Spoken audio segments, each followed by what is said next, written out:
the first thing you should do is always pray. That would be the first thing I would tell you, pray. The second thing I would tell you is that, go out and find you a good mentor and a coach that can help you grow. And the third thing you do is stop paying people to saying they can get you to the next level. Get up off your ass and do it yourself. And just do like Nike. Just do it. I'm a Cowboys fan, but Al Davis said what? Just win, baby. Just win. Hey.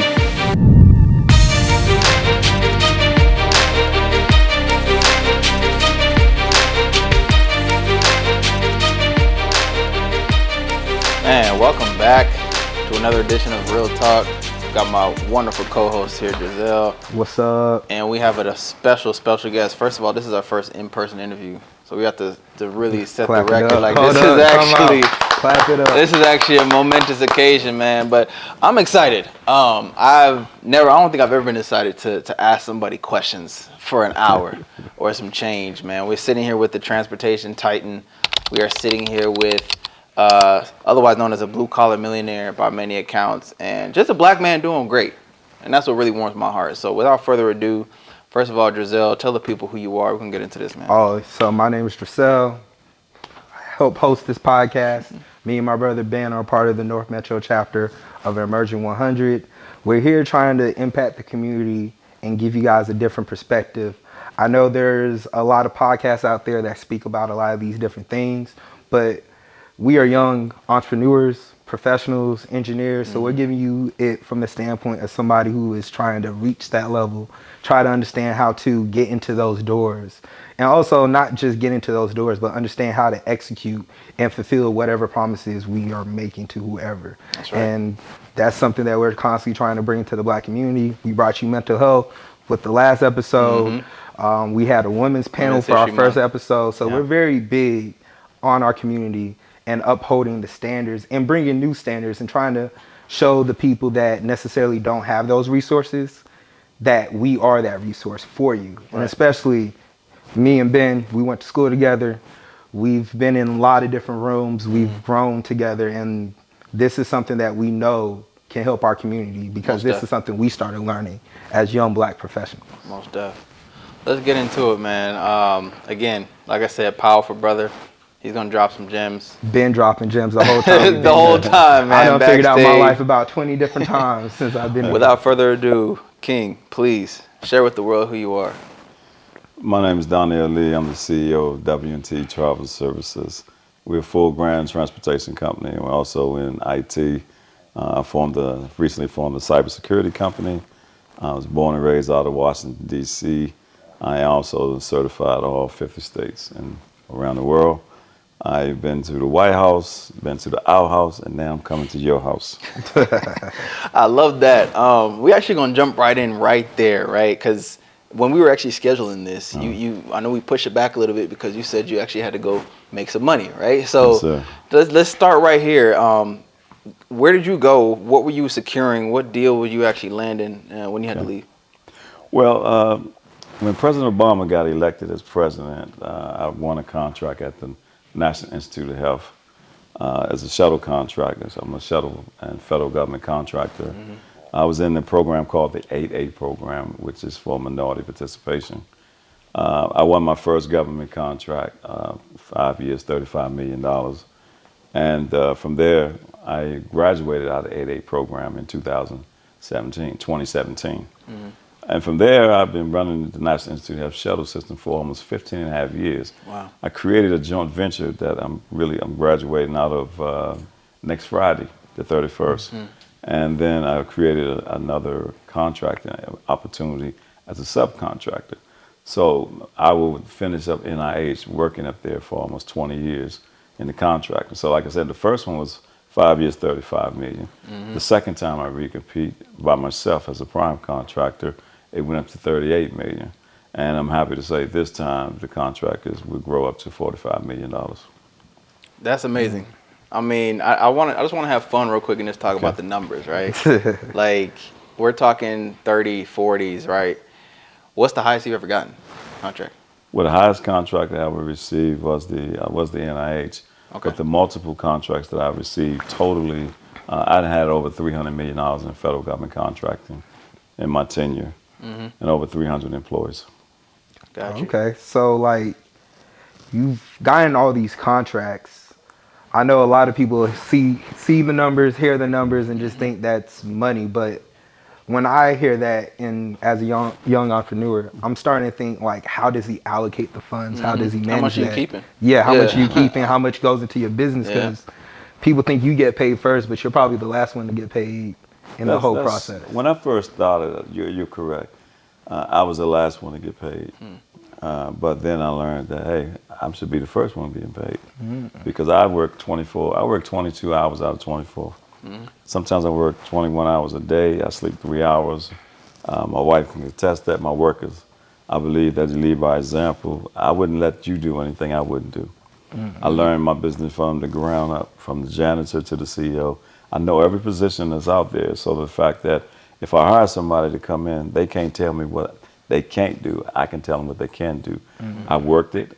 I've been in their shoes. I walked that mile, so I know what they're going through, and I know how to perform that task. Wow. So when you ask the question, most of the time in government contracting, you have anywhere between a 6 to 10% earning. Okay. But what you fail to realize is that you're taking all your overhead and you're putting it on the books for the government. Yep. So you're not taking that into consideration. So when I take your whole staff and take them off your budget and put them on the government budget, so now I'm creating another revenue stream. Yeah. So now I go from 10% to probably 15 to 20%.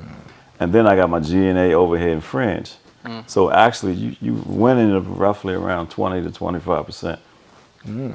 Okay, so that's interesting. So as you are like working on these contracts and you're searching for contracts, what's your mindset behind it? Are you looking at contracts that fit the mold of your business? Are you more so looking at the money? Like, how do you position yourself? Because I know when we first arrived, we discussed that, and you kind of said understanding the market, understanding pitching, and understanding how that aligns with my vision. Bids as well. Yeah. I mean, all of it is above. I mean, you got to do your market research. Right. Everybody going to business to make money. You know, you don't go to business to lose money or break even. Right. True. I mean, some contracts I did in the beginning just to say I had the contracts. I broke even because of the fact that it gives you past performance. Yeah. Once you get that past performance, then now you know who you are, you know where you want to go. Then you get credibility, whereas the fact that now your performance can go out there and outweigh this low bid contracting. So now you don't have to low bid anymore. You can give them best value. Yep. Best value means the fact that no matter what the market research is, I can give you a better service, better quality, and give you a better chance to see the better service that I'm gonna give you because of the fact that now I'm giving you a better quality as well. Okay, I think that's pretty interesting because to segue this into like the black community, they've seen a lot more people starting LLCs, trying to step into business, Especially in Atlanta. But the thing that you spoke on, and I've been getting from you this whole time, from your transportation business and everything, is customer service. Right. Making sure you Yes. understand your customer, making sure you're not necessarily just giving your customer whatever they want, but there's a level of commitment that you made. That's true. So like, how would you tell like young entrepreneurs and current entrepreneurs, like how big a factor customer service plays a factor in talking to people, winning contracts, and then executing on the contracts? That's a good point to make because customer service is your number one pet peeve. Customer service and safety is the number one pet peeve in my company. It's just like you right now. You know, you got an audience that you listen to. Yeah. They listen to you. If you wasn't serving what they need, they wouldn't be listening to you. Sure. So I have to make sure that as an ambassador of my company, when I hire my employees, they going out to represent me. I got to train them to replace me. I got to give them like the military. I got to give you everything you need to complete that mission.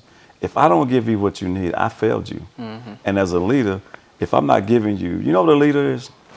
A leader is to make sure that somebody going to follow you regardless whether they're going to their death or they're going to the slaughterhouse. But if I don't get you to have that mindset, I'm just taking a walk in the park. Okay. But you just follow me. Yeah. I'm Just taking a following walk in you the park. around. But Yeah. I got to equip you with everything because see, a lot of CEOs are afraid that somebody's going to come in and take their place. And they should be because the fact that I want to make sure that when I step away, if something should happen to me, Yeah. I want to make sure that my CEO, my vice president, know how I think, know what I'm going to allow and what I'm not going to allow. Yeah. So the fact that they know that, hey, Mr. Lee will not go for this, Mr. Lee will accept this, and we're not going to go for this. Because one, I built my company on biblical principles, I built it on customer service, and I built it on safety. And if it wasn't for my customers and my clients, it wouldn't be me. So if it ain't going to be me, if you're not going to represent me, and you ain't going to take care of my customers, there would be no you. Yeah. Okay. So that's pretty interesting because you're speaking on core values, right? Exactly. And like when we first got here, you greeted us to your home, you showed us around. Can you speak on about like more so your upbringing? Because you said you started your own entrepreneur spirit Yeah, because let's take it back, man. you didn't want to ask your parents for money. I'm pretty sure your parents are very strong people. Your company's name is factored behind your parents. So can you speak on some of the core values your parents taught you and how that has helped you as an entrepreneur moving forward? Thank you for asking the question. The core values we grew up with is that, we didn't have options growing up. Yeah. It was yes, sir, no, sir, yes, ma'am, no, ma'am, if you got off the floor. It was the fact that what my father said, he meant what he said, and he said what he's going to do. And we didn't have those options. So growing up, a lot of times as entrepreneurs, we do have research and options that we look at.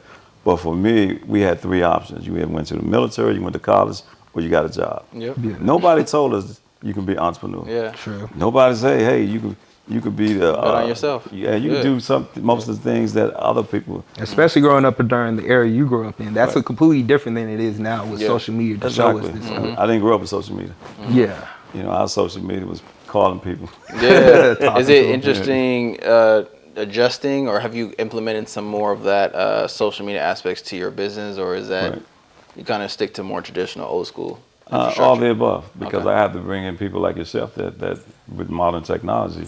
With technology comes to take away jobs, Yes. right? Yes. But I also got to stay young because I got to bring vibrant people in to help me get to the next. Stay on top. If I want to be if I want to stay like Joe Biden and them, where's the fact that they're not willing to grow and change.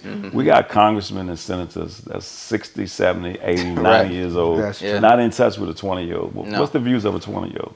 So I got to make sure that I get some astute people on my staff that can relate to a 20-year-old, 30-year-old, 40-year-old, even 50, 60-year-olds. Yeah. When I grew up, I used to, as a kid, I used to go and meet with my elders.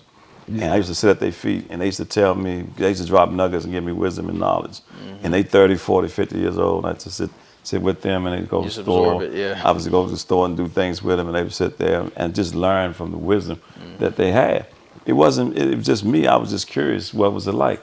Been working on the railroad, been working at the post office. So I wanted to see what these jobs were like, just in case if I wanted to go into that field. Yeah. But I knew at 15 years old, I knew at 13 years old, I wanted to be a carpenter because my mom took us to church so much. I know Jesus was a carpenter. Yeah. And I wanted to be a Trying to carpenter. be like the main man himself, So- man. Got you. I actually wanted to dive into that real quick because you mentioned your aspirations. You just mentioned you want to be a carpenter, right? If you don't mind explaining that fateful day where you were like, I know you talked about this, you mentioned this in your other interviews about you traded in a car for those two vans.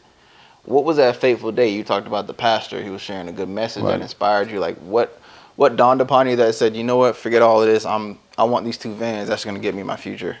But it was more than that. I was in a men's conference, Okay. and my pastor, John K. Jenkins, First Baptist Church of Glenard, he was teaching on legacy. And he asked a question, and I'll ask that same question to you guys as well. If you was to die today, how would you want to be remembered? What impact did you leave in the community? And what would you want somebody to say to you? Outside at that time, I was still in the streets as well as creating jobs, because I always knew what I was doing in the streets. I still had a job. And outside of them saying, I'm glad that MF dead, what else impact I left? I was terrorized in the streets. So, and it dawned on me, it's like, well, what will be my legacy if I die today? Right. That's, I terrorized important to think the about. community. What somebody gonna say good about me? They Right. couldn't, Right. because I ain't had nothing to say that they could say good about me. So I changed my lifestyle, and I changed my life because I didn't want to change my son's life. See, a lot of men we Wow. make mistakes and it impact our kids' kids, and it's biblical. Yeah. You know, what I say and what I do impact my son and my grandchildren because of the mistake I did. So what I did, I reversed that curse and I said, you know what, Lord, I'm giving all this up, and I'm giving I was just like Paul going to Damascus, and I got blinded by the light. Yeah. And I met a man named Jesus who saved my life, and from that point on, you know, I changed my life, and these doors opened up for me. Yeah. Okay, that's pretty interesting because the biggest thing I'm hearing is like you live by certain set principles, standards. You're a Christian man. So how has that been to live by that standard, carry that weight, and understand that you were one way, and at any point in time you've grown from that, but you understand psychologically that used to be you. At any point in time, if you wanted to flip that switch, you can. Right. So how is it walking that fine line of like, hey, I'm a biblical man, but I have this past, but I've done all these great things and impacted my community in many great ways. How do you carry that? And how would you tell the young black men that necessarily might be in those situations you used to be in, Right. how can they get better? Well, that's a good question as well, because I just like to make one correction. I'm not a Christian, man. I'm a child of God, because they sell that. Christian brothers in the liquor store. So you can be a Christian all you want. They got the brothers. You can go get your bottle. Okay. So I'm just a child of God. Got you. Okay. So Got you. back to your question. My story is like any other story. You know, if you look at the Bible, how did Jesus use all the men around him? Murderers, killers. Yeah. Yeah. He went around. Most of your faithful Aspects. people has been committed sin, and they done some treacherous things in their life. I'm no different. I was out there selling poison and hurting people and everything, and like I told you a few minutes ago, I was like Paul. I got blinded, and I knew that there was something much more for me than just this. And when I gave my life to Christ, I knew that I was happy serving the devil. I had a great time. I ain't gonna lie. I ain't gonna do it again, but I had a great time. But now I'm on fire for the Lord, and this is the best feeling I have. I come home, I can sleep good. I help people, I mentor people. I work with Steve Harvey for over 13 years, mentoring kids. I started my own nonprofit, helping kids get scholarships to come from the Caribbean schools. I partnered with the U.S. Embassy, the State Department, Clemson University. That's amazing. So, it's changed my life with now so many doors open. I mean, God said you take one step, he'll take two. So if you ask that, you have not. And so if you don't knock, the door won't be open. And I like kicking doors in because, when I walk in the door, I like to show them who I am. Yeah. I bring a lot to the table. And, I just want to show people that no matter, it's not where you come. It's not where you start. It's where you finish. That's true. And, I want to be the chapter. I want to write my own chapter in my life and be the author of my own book. Not you, not the newspaper. Say, oh, he died this way. We always hear the sad story. Yeah. But let one black man or let any one great man make a mistake. He tarnished for the rest of his life. True. But you'll never hear about all the great things he did because everybody look at the one thing he made a mistake on. Right. We all fall short. We all made mistakes. So my mistake made me to say, hey, I can do better than what I did before. Not only am I terrorize the community, I'm going to help build the community. So that's why I'm giving back.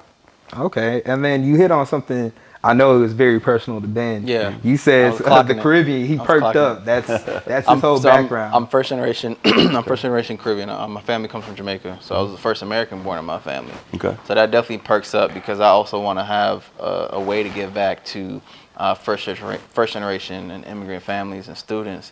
That impact piece, right? Mm-hmm. Not only does it speak to me, it speaks to our community at large. Like, how was there a reason why you wanted to specifically target I guess first generation students or Caribbean descendant students or children in general? Well, when the hurricane hit the Bahamas a couple of years ago, my team and I watched the devastation on the news, and we reached out to the Bahamian government and asked them, was there anything that we can do? And I started a nonprofit that I already put in place, and I went over there and I met with the U.S. Embassy, and they went to the ambassadors. And we sat down and talked, and we told them about my nonprofit. And I partnered with Clemson University, Virginia Tech, and a lot of ACC schools as well, because what we wanted to do is just like what Jimmy Carter did in Humanitac for America. We wanted to go over there and reverbalize and go over there and take care of what was destroyed. And the thing about it was that it's so much politics in every country. Yeah. Was the fact that a lot of tape to go through. We Yeah. revitalized that community, It's like the boxers. I grew up boxing too. The boxers had to go to Cuba and train. So we went in there. We redid the gym. We bought all new equipment. I took a lot of former NFL players, current NFL players, and Clemson alumni over there with us, and we all did the humanitarian, but gave back to them, and we revitalized the community. And then we had a symposium because we partnered with the NCAA. So the NCAA was over there with us as well to tell the kids how to get their scholarships. And I was ignorant to the fact. I didn't know if you was on a visa and you went to Florida State and then you transfer to Miami, you revoke your visa. Wow. Yeah, I didn't know that. I didn't know until I got there. Yeah. And a lot of kids was losing their scholarships because they transferred. Oh, Yeah. wow. And so we brought NFL players to talk to the kids because from academics and from athletics, we wanted to let them know what they do, how would they walk the campus, what their life is to be about. And there's a lot of people in the Caribbean that's smart. They have a lot of wealth and knowledge. And I know, say, why you go over there? You know, it's just the fact that, hey, I help everybody. I just believe that, hey, if you know, I see so many people where it's the fact that they won't even make eye contact with each other. Yeah. And I was born and raised with, if you look a man in the eye, you're supposed to speak. Yeah. So, yes, man. so Down here in the South, man, that's Southern hospitality piece. Well, how can you not speak to a man that you can't see, but you won't speak to a man that you can see? But you pray to that man every day. Right. And you can't see him. Right. Going down that rabbit hole further with impact, because impact is very important to me, and I'm sure it is with my brothers, but they all know my story, right? And creating that impact, not just for people you don't know, but people you do know, like your family and your son. You mentioned that your son also, I guess, does he operate the business or does he operate something else? So he has his own company. Like, when were you able to say, wow, I can actually provide impact for not only these folks over here who are affected by things, but I can now provide long-term impact to my family? That's a good question. Like? When I first started W&T, the first person I called was my son. Got it. He was in North Carolina. He was working with a preacher, and I said, hey, I'm going to start the company. I need you to come on back. My son is a computer whiz. He helped grow the company. Perfect. And then I brought my brother in, I brought my sister in. I fired my brother and I had to fire my sister. Oh, really? It wasn't personal, it was business. Okay. What happened there? If you don't want to mind when you're sharing? running business, it's not about you running the business. Yeah. Yeah. When you allow your family members to do things that you don't allow your co-workers, it's called lawsuits. Yeah. They have the Department. You have the Department of Labor. You got EEOC. It's called favoritism. Yeah. And it's called harassment Right. as well. So you can find on yourself Is being nepotism, sued. is that the correct term? Yeah. Yes, sir. You got cronyism and nepotism, and you don't want to be a part of that because it leads up to lawsuit. Right. And see, when they see me, and when they see my son, and they see my family members, I have this deal where they have to work just as hard as me. Facts. Right. So you can't be going to lunch and coming back 30 minutes late when I'm writing up my man here for coming late, writing you up for coming in late. So I can't have two different standards.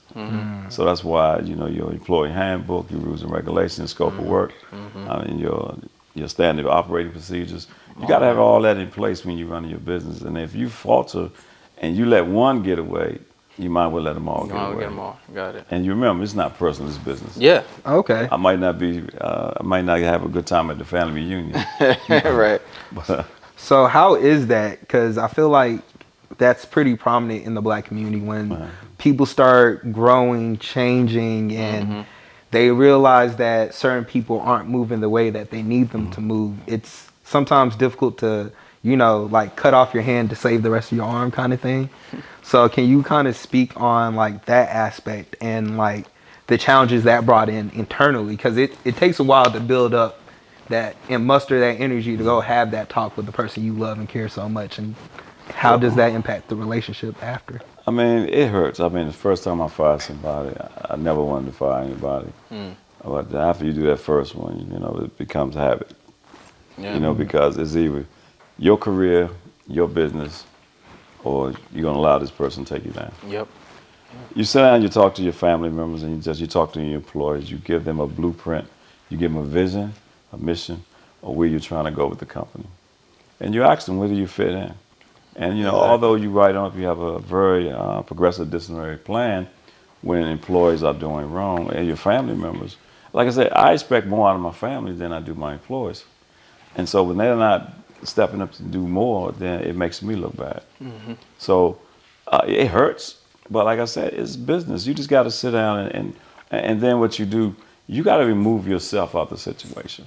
That's why you got an HR department. Right. You gotta arbitrate. That's why you remove yourself from it. You let your HR manager sit down with them. And at the end of the day, they're going to come back to you, man. You know, HR talked to me. Oh, really? You have to separate yourself from you. Yeah. You put people in place to represent you. You got to let those people obligate that work to them and let them do their work. Because the fact that at the end of the day, if they represent you, they taking care of you. That's what you're paying them for. Whether it's family or whether it's your friend, it's about business. How long did it take to have that infrastructure, right? Because I know starting out an LLC, at least in Georgia, I can't remember the exact number, but majority of specifically black-owned businesses have no employees. So it's like just you and maybe a partner in them. Like, what's the amount of time it took for you to actually get an HR department? I mean, it didn't start from scratch. No, I mean, it didn't start at the beginning. Did you have to build up to it first? Right.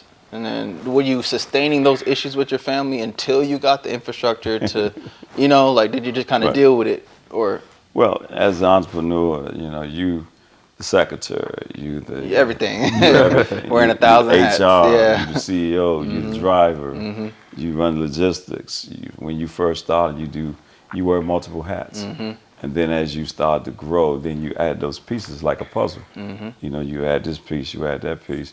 This piece might not fit, so you take that out, you get another piece. Yeah. It's just like cars, like some mechanics, you back out mechanics. You can take it to the dealership, he's gonna charge you all this and that. But you go to some back alley mechanic, he's oh man, all you need is this. No, you need this. All you need is this. They just overcharge you. Yeah. And some people that you hire just really overcharging you. They have a dynamite, impeccable resume, but when the rubber hit the road, it's Ain't going nowhere. It's a facade of what they're showing you. So to your question is that you have to learn, like I said, you have to learn your business from the ground floor as a janitor to the CEO. You have to learn how to run your business. You have to learn the laws of the estate. You have to learn, you as an owner, you should know your everything. books, how to do P&L, how to do balance sheets. Because why are you going to bring all these people in as you grow and then you step away from? Because when you go to court or when you get audited, you know what they're looking at? They're not looking at They're not looking at the CPA. they're not looking at you. They're not looking at him. They're They're looking at the- you. look at you, Your yeah. name is on it. So if your name is on it, why not know it? And that's the thing that bothers me with a lot of NFL and NBA players is that, you know, I know they're young and I get tired of hearing excuses. And they have symposiums where they can help these young men to learn about business, customer ethics. Yeah. But it's just a lot of people are just in the industry just to make money. But it's up to for you to disciple who's going to do what and which road you're going to take. That's why it's important for you to get up off your ass. Excuse me. Get up off your ass, start going to these classes, going to these workshops, learn for yourself. I mean, it's just like the Bible. You can have a false prophet up in the pulpit preaching to you. But if you read it and understand, because you got to read to understand and understand what you're reading, then no matter what he says or she says from the pulpit, if it ain't right, you can like, wait a minute, I ain't doing that. So no matter what they say on the internet, because the fact that you have a little wisdom and knowledge, and you have a network of people that you can call, and that networking is, you know, having somebody in the industry that you can talk to, it's just like having a prayer partner. You need a business partner that you can rely on, that you can talk to.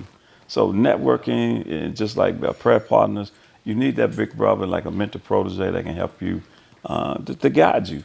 Because everybody's out here just to make money, and they can just sell. But what are they selling you? They selling their souls, they selling themselves, just so they can make $1. So can you explain networking a little bit further for like our audience? In the black community, we don't like to talk. We don't like to really speak, interact. Well, if you don't like to talk, you don't like business. Okay. Because, you know, me, all relationships my and wife would tell me all the time, she say, you talk to anybody. I talk to a 2-year-old, you know, because you don't know. I remember Steve Harvey had a show, you can learn a lot from a 5-year-old, 6-year-old, something. Yeah, are you smarter than a fifth grader? Isn't that it? Yeah. I mean, but Yeah. I can take my iPhone and get to my 4-year-old grandson. He can do things with that thing, and I'm looking at him like, yeah, I knew that. Right. No, I did. Right? Yeah. So I speak to everybody, and you never know who life you can change just by speaking to that person. That person might be going through depression, might be ready to rob you, ready to do something to you. You can alter that person's mindset by just saying, hey man, how you doing? Or hey young lady, how you doing? But why the only time you speak to me when you want something from me? Right. I've been to a lot of functions. When I came on stage, I walked in the crowd, I spoke to people. Everybody like, hey, what's up, man? Like, hey, man. Ain't had nothing to say to me. Oh, but when I dropped them nuggets and came on stage, oh, you want to talk? Oh, you open your mouth. But so you never know who you're speaking with. So I have always learned, it was instilled in me as a kid, man, that speak to everybody. It's not a race thing. It's not a color barrier. It's just a respect. Okay. So there's a factor where you spoke on like black men and black women during that segment, right? So you as a black man, how have you been able to like deal with women? I know you're married now, but in the past, how has women impacted your life? Because it seems like a lot of times in the black community, I can go up to different black men that can sit here and tell me about this girl and her whole group of friends and every single person that girl knows, but they not necessarily going to talk to me about how do you open up a business bank account? How do you do this? So you as a older black man, what's some wisdom that you can give to us younger black men that are learning to grow, learning to manage that aspect of life? Discussing ideas versus people as well. Let me stop that myth. Some of the powerful women in the world has helped me to get where I'm at. From my great-great-grandmother, who I never knew, up into the women that help me where I'm at right now. From my mother to women who I looked up to them, as far as even my wife. I look at the women who I went through counseling with, as far as going through the 8A programs. I looked at women who I went and sat down with, who had their business, dropped nuggets in me, who shared their experience. I mean, you have a lot of brilliant women out here that's entrepreneurs, and be honest with you, man, the women are better entrepreneurs than some of the men. They're the fastest growing demographic. And if you look at it right now, from the 8A standpoint, you have more women business opportunities than you have black men opportunities. That's true. So you got the WSOB for women-owned small business.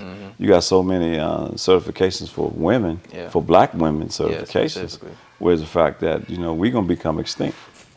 True. You're hitting on something, because I know we had our first episode was actually during Women's History Month, and we made it a point Can I ask you a question? Yeah. Where's Black Men History Month? There's an International Men's Day, but you're right. There is no Black Men's Month. You're right. Okay. There is no Black Men's Month. I mean, the closest thing, I will say the closest thing we have is Black Father's History. Day. Well, I was going to say Black History Month, because they mostly highlight black men during Black History Month, even though we do. We say entrepreneurship. Right? Yeah, that's it. So now, like you actually put yourself in the realm of like men making Black history.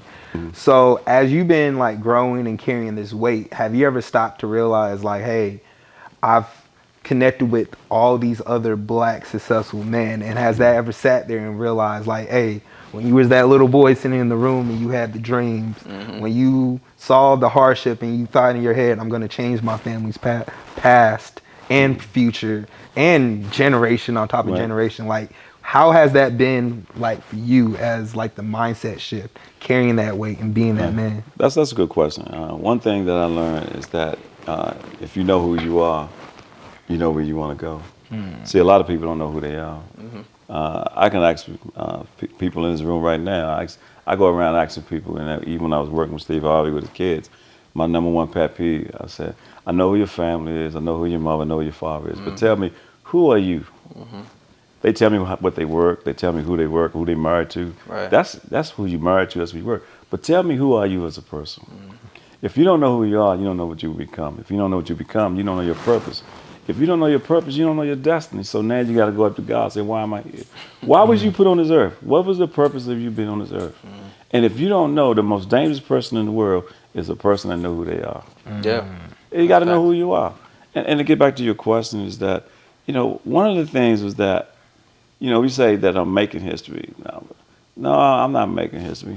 We are history. That's a bar. See, we are history. That's a bar. We just go on a day to day. I get up every day, do what I love, and love what I do. And history is what we do every day, man. Every day. We are part of a culture that came from kings and queens. It's just that we became lost because we don't know who we are. And now if you know who you are, you know where you're going. And so my history is leaving legacies. Right. You know, generational wealth. You know what's funny was the fact that I was telling this one guy, one of my neighbors, you know, his kid's in the 6th grade. And he talking about Wall Street. He talking about stocks and bonds. And, you know, talking about all these different Financial things you're talking about. Yeah. EBITDAC and all like that. I didn't get that until I was in junior high school. Yeah. These kids in elementary school. It was college for me. Yeah. Yeah. Well, shoot, I'm setting mine up right now. Doing all the work now. But see, it's the mindset was that one culture trains their kids at a young age. It's like in the Jewish community, Israel's going to be a doctor. Israel going to grow up and be a doctor. Okay, let's say Darnell want to be a doctor, but we don't have the resources, we don't have the funds.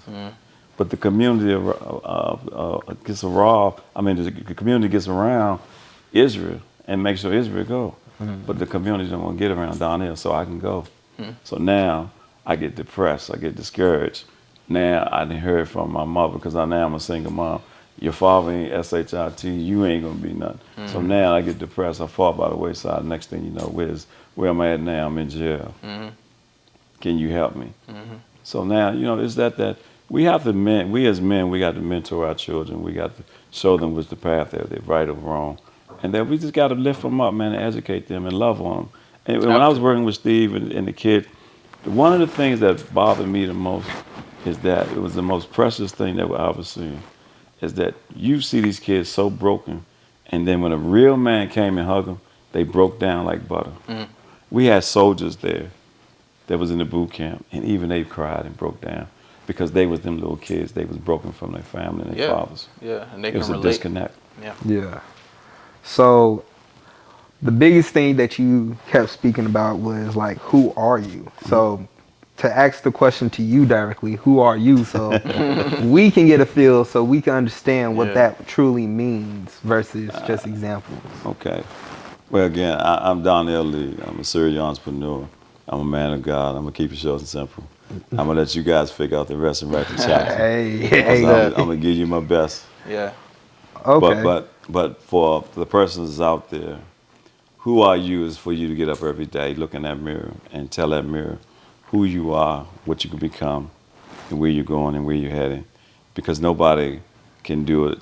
You're the original. You don't want no carbon copy. So when you go out there, you make sure that you give it your all, you give it your best. And at the end of the day, when you gave it your all, just sit back and relax. Okay. I love that. So quick question. How do you sometimes disconnect? Because as a black man, me and Ben and a lot of my brothers speak about this all the time, like, we go so hard, but when you feel tired, we've built up the mental fortitude to keep going. Yeah. Where sometimes you're better off taking that break, reassessing, decompressing, and then coming back at it. So how have you learned to? Yeah. You got to walk away. You got to, Jay-Z had this thing, they had to dumb me down and double my dollars. Sometimes you got to take a step back before you go forward. Right. And then, you know, a lot of things, what I do, as just because you the CEO, you know, you the head Negro, as they would say, you in charge. I bring my core team in, and I go around the table with a problem that I may have. And I hire people not only with that we have problems, but bring me back the solutions. See, if you be on my team, you got to bring me back solutions. Yeah. Don't just bring me a problem. Man. What's the solution? Yo. So Going through that a little so bit. you got to start hiring people people that solve problems. Yeah. So to answer your question was that I digress sometimes, and I pass it along. So I may come to you and say, "What do you think about this?" All right. Yeah. You might give me enough perspective. What are your thoughts on it? You might give me a different perspective. You guys might told me something I never thought about. I say, it'll ring a bell. And then I might say, hey, man, what's your thoughts on it?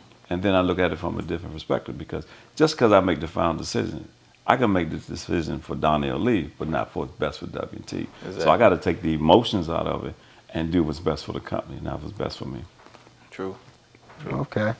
So as you've gained this kind of insight as an entrepreneur and built this kind of landscape of being able to lean on your team, but also having the fortitude to know who you are, like, what is your vision moving forward, and what can you tell the young people their vision should be moving forward also? I would say one of my good friends, RG3, he would say catch a dream. You know, but when you catch a dream, you also make further goals. And no pressure, no diamond, right? Yeah. So, you know, for me, I would just tell you, like I tell my kids, don't let nobody stop you from your dream, even your mom and dad. You know, a lot of parents living out their kid's dream because they didn't see their son playing in the NBA. Wow. But that kid did. Yeah. Yeah. And one of my kids, one of the guys I helped mentor growing up, they did a segment called Dream Killer, where their dad, it was the pastor. The pastor was, they'd bring an idea to their pastor, their father, and they throw it up in the air. He would shoot it down, and they would call it Dream Killer because, you know, they would always give stats behind everything they wanted to do. Right. Well, you know how many black men are making the NBA? You know how many white men are making this? Right. So it's always statistics behind what they did, but you can never measure man's heart. No matter how big a person is or how small they are, you don't know what they drive and what's in their heart to make them tick. So I would tell them, follow your dream. Don't ever let nobody tell you what you can and you can't do. I will also say, when I started my company, I called 20 companies that's in that field, like you doing staffing. Yeah. I would call 20 companies in staffing, all different genres and different denominations, and go meet with them and interview that entrepreneur and that CEO, and let them give you nuggets on what they do different.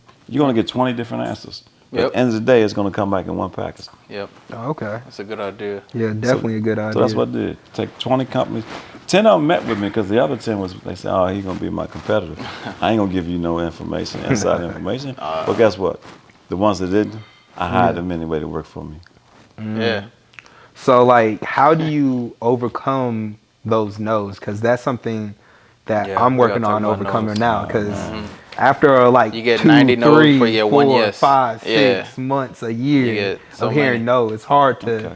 keep pushing forward. And furthermore, before you answer, did those so many no's end up just turning into so many yeses as Yeah. well? What did it start to flip? Yeah, I mean, the only no I used to take is from a woman when a woman said no. Other than that, I believe yes, yes, yes. Because somebody knows today is going to be somebody yes tomorrow. Yeah. Just because you go to see somebody, him and his wife might have argued that night before, he ain't hearing you. He just want to just go ahead and get you out the door. But then you go to somebody else. So, I mean, it's on your drive. And look at the guy Ring. He went on Shark Tank. They told him no. Sure. Where's Ring at? Yeah. Look how many people that went on Shark Tank. Look how many people went around the world, even me, that was told no. I didn't stop just because somebody said no. That was just your opinion. Right. But I knew that I had a drive. I knew I had a purpose, and I knew I was focused. And a lot of people got to stay focused. They don't tell you. They tell me no now. I just go to the next person. So you still get told no even now with your Of course, I get told no. portfolio, even with the, yeah. Just because your portfolio, you still get told no. Got you.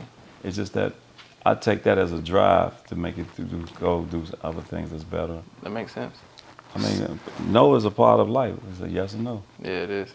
So if you had to go back in time and do 3 things different, and especially to overcome those no's, what would those 3 things be? Nothing, and nothing. Because it Okay. made me So the you do man it the who I same am way. today. Yeah, that's fact. That's true. Because if I change something, then I'm going to miss my purpose. Okay. Because what if we went back in history and didn't have Dr. King assassinated? What if we went back in history didn't have Malcolm X assassinated? Yeah. What if we went back in history and Lincoln didn't get assassinated? All those Where would we life-changing be? events. Yeah. History would have been totally different. Okay. So I wouldn't change anything in my life. So how did history and growing up during your time shifted your viewpoint of the current day then? If we can't change the past, we have to look in the future. But the past does impact the future. It does. I mean, it's one thing I would go back and change is that I would have spent more time with my son. During the time I was in the street, my son was with me a lot. But then when I went to work a regular job, I had to make sure that I was on the same level of income that I was making when I was in the street, which was impossible. But I had to work more hours, so that neglected my son spending time with his father, and I kind of neglected my son. in a couple of years growing up, because I wanted to still keep that revenue coming in, but I was neglecting him. So that would be the one thing I would go back in history and change if I could. But now, right now, my son and I, he have worked the business. We have a great relationship. My son was the vice president of Bernie Sanders' campaign for the president. Oh, wow. And my son is now, him and his wife have their own HR business. So, Albert don't fall too far from the Yeah. Yeah. I was going to Yo. ask about him briefly, too, Yo, because I know you that's mentioned crazy. the media company you started, like, and all those, like, where does your son factor in the journey? You said you hired him and your brother and your sister, right? So Yep. your son essentially just survived the purge, and he kind of helped you with, like, a COO kind of operational standpoint. Yeah, And my son, he ran all the media aspect. okay. By living in D.C. at the time, we used to go down to Redskin Park because me and RG3 mom, Jackie Griffin, we used to have a radio show together called R3 Solutions. Okay. And we used to go down to Redskin Park, interview people. Everybody know in D.C. I'm a Cowboy fan. D.C. stands for Dallas Cowboys. Hey. and so my son, we got to a point where it's that something, my father and son, they butted heads a couple times. And my son said, Dad, he wanted to leave. And, it hurt, but it's just like you got to let him go. Yeah. Yeah. It's like in a relationship. If it's meant to be, it's meant to be. Yeah. So I gave him tough love. Hey, see you later, son. He went and became the vice president with Bernie Sanders running his campaign. Amazing. And I said, wow. It bothered me for a minute because, he left the company, but I was proud of him because he's walking in his own shoes. And it's like I wouldn't let anybody stop me. He ain't letting me stop him either. Yeah. So I'm proud of him because of the fact that he became his own man. And I like that commercial that come on TV, say, walk a mile in my shoes. Yeah. Don't abuse. But if you just walk a mile in another man's shoes, you know what they went through and know where they was going. And to see him and his wife to start their own HR business as well as become an icon, whereas the fact he was a vice president of presidential candidate, that's huge for me.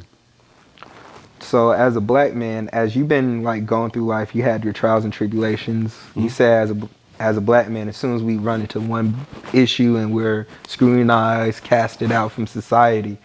But how did you stay true to your path?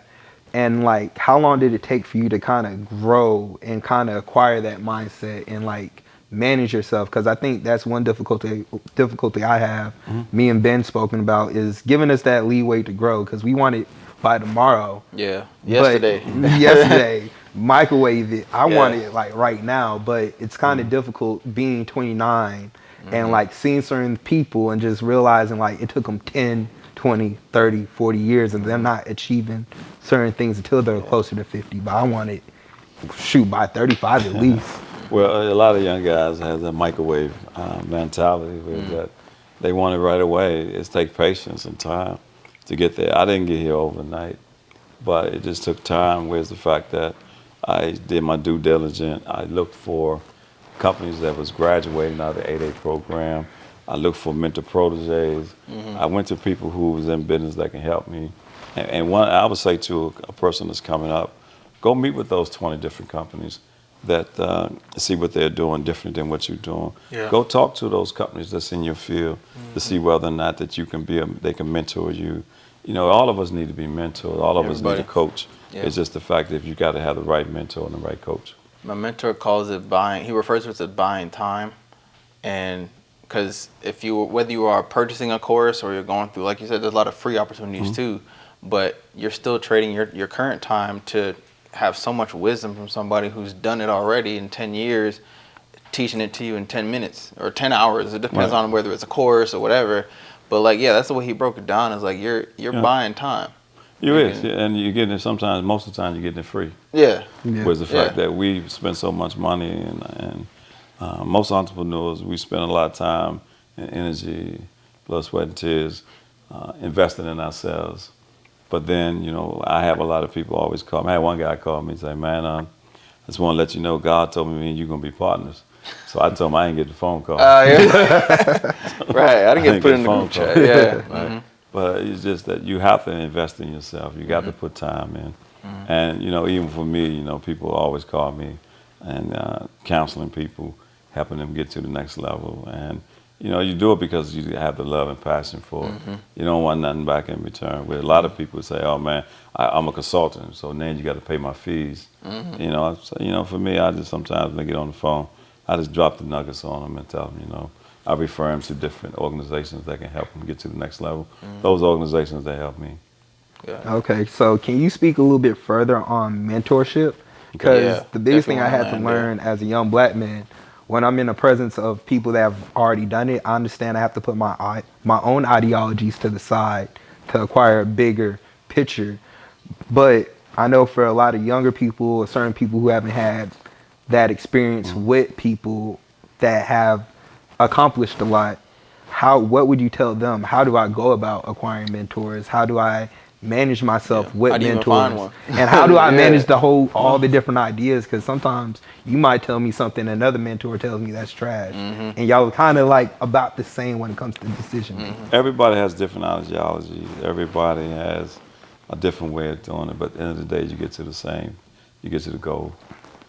You want to score the touchdown. The first thing I would tell a young person and yourself is to listen. The more a person talk, the more they tell you about it. Yeah. You know, you ever heard a person always lying? He'll tell you one story. By the time you get to the end, he say something, Oh, change it. And you're looking at him like, you know he lying. Yeah. Well, that's the same concept you got to use when you're trying to get a mentor. You want somebody with character. You got to have somebody with honor and dignity. You want somebody upright like yourself, man. Because what's in your name? Everything is in your name. Everything. All we have is our word and our name. And if you mess with people that's not going to honor that, then you ain't got no person with honor. But the first thing I would tell you, listen, do your research. Not only the person that you want to look at and be your mentor, research them, research their company, see if they do a background check on them, see what their past is like. I don't have a problem telling you about my past. My past may be my future. Yeah. But I can relate to anybody and put myself on any level I have to be on, from the president on down to the person that's homeless.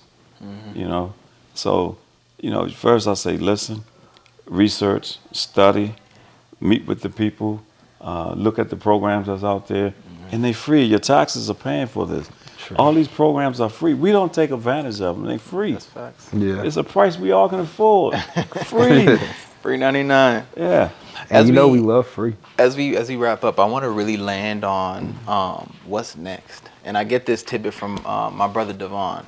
He always asks, you know, people ask you like, what's a 3-year, 5-year plan? He'll ask me, what's your 50-year plan? What do you see for the company, the Darnell Lee family, 50 years from now? You trying to start that trust up? You trying to acquire lay it down on us, man. I'm not doing any acquisitions. I'm telling you what I'm doing. Okay. I'm in film and movies as well. Okay. I am working with my pastor son, Jimmy Jenkins, and we're doing the Alabama story, the Alabama University stories, with Marlon Humphrey, Dave, and a couple of other guys that we're working with. That's going to be sold to Hulu or Apple. So that should be coming up before September. Got it. I work with Russ Parr, I'm executive producer on a couple of movies and films. I now partner with a gentleman named Al Walsh out of Dallas, Texas, and we're doing promotion. So the Shirley Caesar concert for Mother's Day, I was the promoter for that. Okay. So, you know, when you say the 7 streams of revenue, I mastered that one first before I moved to the others. Before you move to the next. So what's next for me is, one, I created a cybersecurity company.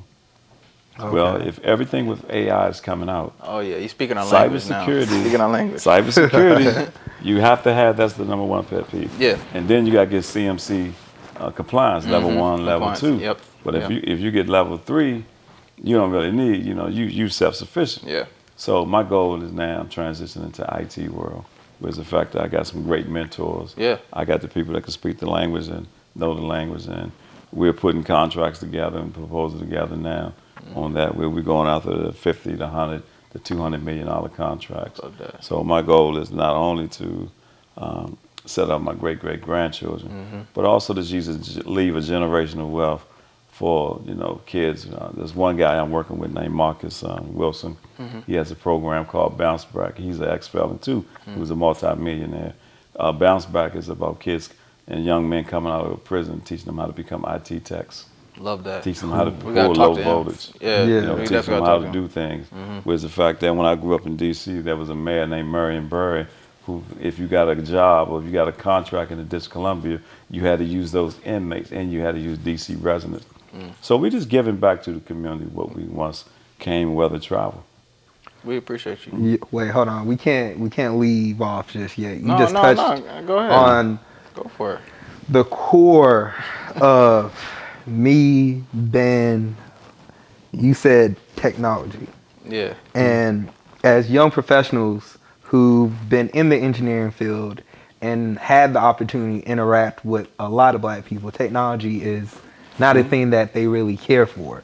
Especially like right now with the introduction of AI, me and him argue all the time, ChatGPT what's the versus best Gemini. AI? Yeah. I think ChatGPT is up 2-1 right now, depending on how we want to score it. I put my money on Google any day, man. Oh my Sorry. gosh. We gonna talk about that later. But you, as a person that has acquired all this experience, all this wealth, how do you see technology playing out, and like, what is the importance for black people to be involved in that? I mean, technology as a whole, although I'm a transportation company, I'm a technology transportation company because I use a lot of technology in my transportation company. Do you have self-driving? Sir? Self-driving shuttles? No, I don't have self-driving. I wouldn't even put nobody on there. Oh, okay. All right. Nah, he's gonna get you on the EV vibe. I real was. fast. You know, I got No, matter of fact, my wife showed me a robot doing cabs. They got robots driving cabs and Yeah, stuff now. yeah. Right? Yeah. And that's good and fine. But I just say that technology is going to be huge all around the world. Yeah. I was taught Copilot the other day. Yes. And, That's Microsoft, isn't it? Yes, Yeah, that's Microsoft. Yeah. And I was learning from a Cisco and a Microsoft executive. And this gentleman I was telling you, Mr. Wilson, he's been certified as a Cisco professor. And so when he had these workshops and lab days, I go down to his office and learn. And for you guys, you know, that's what I'm saying. We have to find a mentor and a person that can just bring you on this wing. Don't want nothing from you. Yeah. Just want the best from you. Yeah. And that's what you got to line yourself up with those type of people. But technology is going to be huge. I mean, with cybersecurity, you see the Chinese and the Russians. The Pentagon's getting hacked every day. Yeah, it is. So why don't you get a hacker that hacked the Pentagon to come work for you? Yeah. That's true. That's true.